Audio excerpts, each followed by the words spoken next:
The Daily Code Snippet. This past week we continued to learn CSS. First we discussed how to write out a CSS rule. Since we learned about the box model last week, this week we talked about ways to style our HTML by adjusting those boxes. A CSS rule has two parts, a selector and a declaration. These rules govern the display of the content of our HTML elements.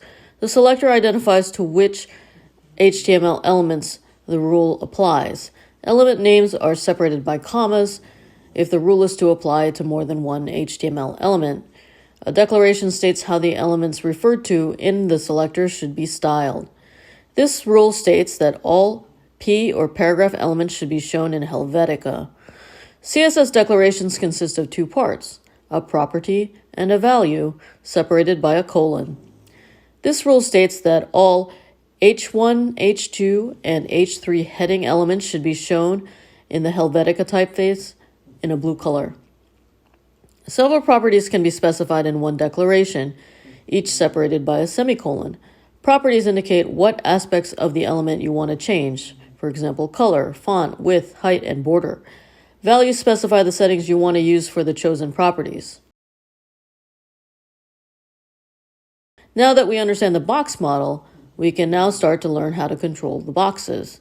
Here are some examples of what we can do. Adjust the dimensions, create borders, set margin and padding, show and hide boxes, position the boxes in the browser. A box is sized just to its contents by default. The dimensions of the width and height of the box can be adjusted in pixels, percentages, or ems. Pixels allow for more accuracy, but percentages and ems allow for flexible responsive design. With percentages, the size is relative to the browser window or its containing element. With ems, the size of the box is based on the text within it. In this code, an element we have identified as our logo using an ID attribute will be sized with a width of 300 pixels and a height of 200 pixels. We can also set the minimums and maximums, min width, max height, max height. These properties specify the smallest and largest a box is displayed. What happens when the content is actually larger than the maximum width and height that we have set? In this case, we use the overflow property. The value for overflow can either be hidden or scroll. With hidden, the content that overflows will be hidden. With scroll, a scroll bar is added so that the user can scroll to see the missing content. Here is an example. We have a sample page coded in the HTML with a section that contains an H3 heading element and paragraph text filled with placeholder lorem ipsum text. The ellipsis indicates that there is much more text than is shown. The CSS shows two options. In the first option, the overflow property is set to hidden, while in the second option, the overflow property is set to scroll. With hidden, we see that the text gets cut off as soon as the maximum height of 400 pixels is reached. With scroll, a scroll bar appears and you can scroll through the text to see all the text available. Looking again at margin and padding, margin specifies the gap between the border and the border of another element, while padding specifies the space between the content of an element and its border. The value can be in pixels or percentages. The values are written out in a format where you specify the top margin or padding first and then work clockwise, so top, right, bottom, and left. For our example, we have added borders around our elements so it is easier to see the margin and padding being changed. This shows the code. We have HTML at the top and two options of CSS that we will review. Now you can see that there is space between the border and the content and the border and the adjacent element. If the top and bottom margin or padding are the same and the left and right margin and padding are the same, you can shorten the declaration so the first is the top and bottom and the second is the right and left. Even though the code has changed, there is no change visually because the border still shows 10 pixels of margin and padding at the top and bottom and 5 pixels of margin and padding at the left and right. Neither padding nor margin is inherited by child elements. If you specify a width or height for a box, then the border's margin and padding are added to its width and height.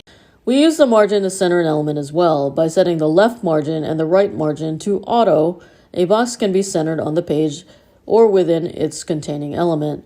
One must specify the width of the box, and the auto value will make the browser put an equal gap on each side of the box. In our final code example, we see that we have limited the width of the box to 800 pixels. The browser will automatically calculate the space needed on each side to center the content. Elements are considered inline or block. Block elements start on a new line, while inline elements remain in the same flow. The paragraph element is a block element. There are two paragraph elements, and the second paragraph element starts a new line. An example of an inline element is the span element. The span remains on the same line and flows into the paragraph element. This is the HTML code, again, that corresponds to the home section. Display allows whether an element is either inline block, or none. When set to none, the element will be hidden. Inline turns a block element inline. Block turns an inline element into a block element. Inline block causes a block element to flow as an inline element, but the element retains features of a block element. Here are some examples to clarify this behavior. Here we target the lead-in text, the class attribute of our span. This text displays in italic. We see how the different display options recognize margin and padding in different ways. The gray background helps us see the changes. With inline, the default for span, the margin and padding is ignored for the top and the bottom. Changing to block, the span now has its own line and the margin and padding are recognized all around the element. With inline block, the paragraph text returns to flowing with the span, but it retains block properties and the margin and padding are recognized all around. Here we look at how the display options work with the width and height instead. Starting with inline, the width and height are being ignored. When changed to block, the span again has its own line and the width and height are recognized. Finally, with inline block, the paragraph flows into the span. However, the element continues to have a fixed width and height we have set at 600 pixels wide and 30 pixels high. A common use for inline block is in the navigation. Previously, we used the float to display list elements horizontally for our navigation. Here is an unstyled navigation as an unordered list. This is the HTML code, and now the CSS. Instead of floating, by setting the display to inline block, our list elements will now be horizontal instead of vertical. They retain block properties so they can appear as buttons. Presented by Designers Learn Code.